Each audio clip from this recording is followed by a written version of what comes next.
Porque veja só, o que acontece? No Brasil, conforme eu sempre falei, que a gente vive num país desafiador, é preciso e às vezes é difícil tomar atitudes corajosas, né?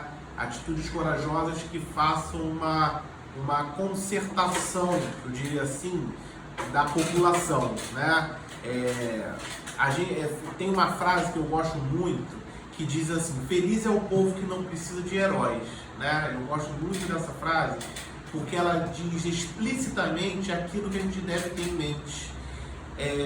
O Brasil é um país que foi muito construído por pessoas anônimas. Teve muito anônimo construído no nosso país, que é preciso a gente dar a nossa parte, a gente dar a nossa contribuição. O que isso significa dizer? Eu vou citar aqui 2 exemplos clássicos sobre essa questão do nascimento excessivo, partindo da premissa da análise econômica, tá? Em 2011, a ex-presidenta Dilma, que para mim foi uma presidenta espetacular, né, muito injustiçada na época que comandou esse país, né, por parte de vários setores, né, tomou 2 grandes medidas que eu achei de pedagógicas para a população, tá? 2 grandes medidas que eu achei ali fantástico. Ela reduziu de forma drástica a taxa de juros, que no Brasil a taxa de juros é absurda, absurdamente grande. E detalhe, ela fez apesar das críticas que ela fez, das críticas descabidas, que ela fez da redução da taxa de juros sem uma análise política minuciosa, né, ela tomou uma atitude corajosa de reduzir essa taxa para até mesmo conscientizar financeiramente a população, né, de várias formas. A segunda outra medida foi as desonerações, que aí esbarra naquele interesse do grande empresariado nacional e da própria Fiesp. Ela desonerou a folha de pagamento, visando aumentar investimentos. O que eles fizeram? Aumentaram a margem de lucro. Ou seja, o neoliberalismo, né, que é dessas grandes elites políticas, eles, de certa forma, fracassa rápido no Brasil. Sabe por quê, Edson Guedes? Fracassa rápido aqui no Brasil e por conta disso tudo que acontece, por conta justamente disso.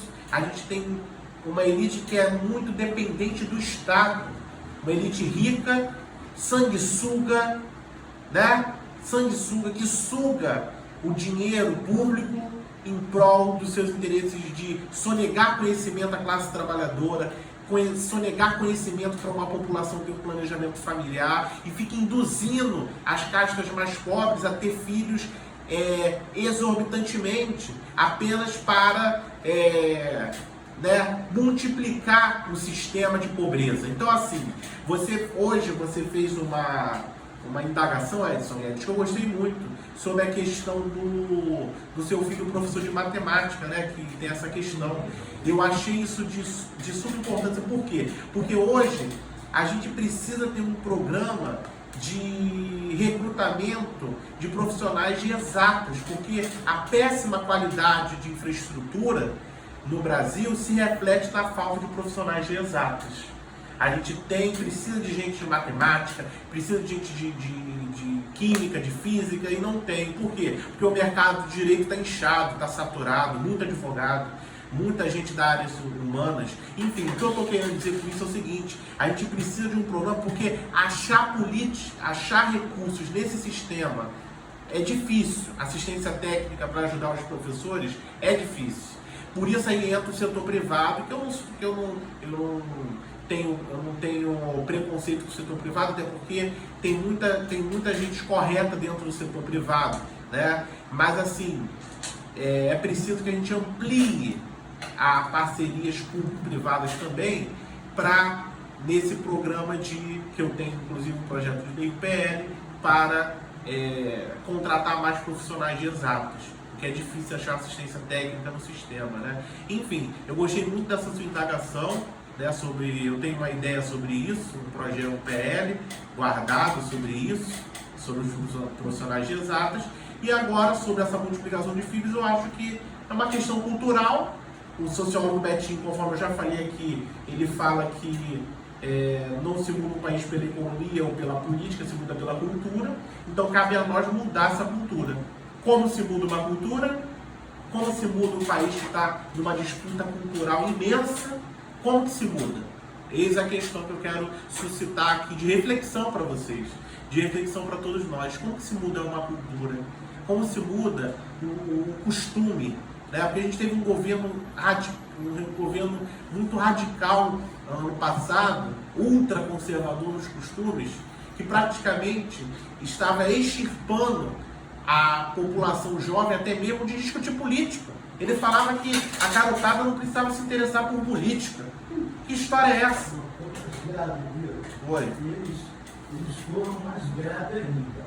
Eles criaram a chamada escola sem partido. Ou seja, todo podia ser perseguido ao dar sua aula. Ou seja, eles queriam suprimir o chamado direito de catedra. Isso é uma coisa respeitada mundialmente. Você vai na França, você vai na Espanha, você vai na Argentina, você vai... não vou me referir nem ao Japão, porque todo mundo já conhece a história de que o único ou o primeiro em que o príncipe japonês baixa na presença do professor. Ele se curva como se estivesse abençoando. Certo? Nos outros países, principalmente no Brasil, que teve aí quantos anos de colonização?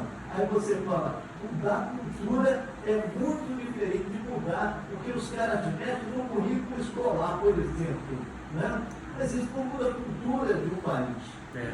A cultura do país pode estar relacionada, inclusive, à ancestralidade. Tá? E você que é muito mais religioso que eu sabe a história da Igreja Católica, a presença dela, desde lá da colonização, desde a invasão europeia, etc. Né? Então, a questão cultural é uma questão de Estado. Quem tem? No Brasil, por exemplo, educação, ciência, nada disso são questões de Estado. São questões de governo.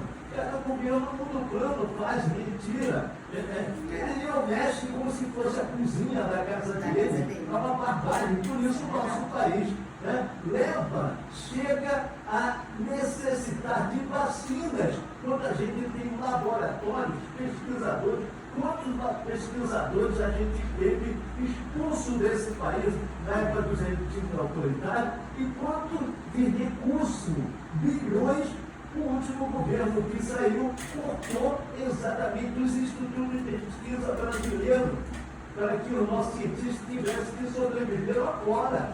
Né? Então, é um negócio assim mais aprofundado. Mas a Maria disse o seguinte,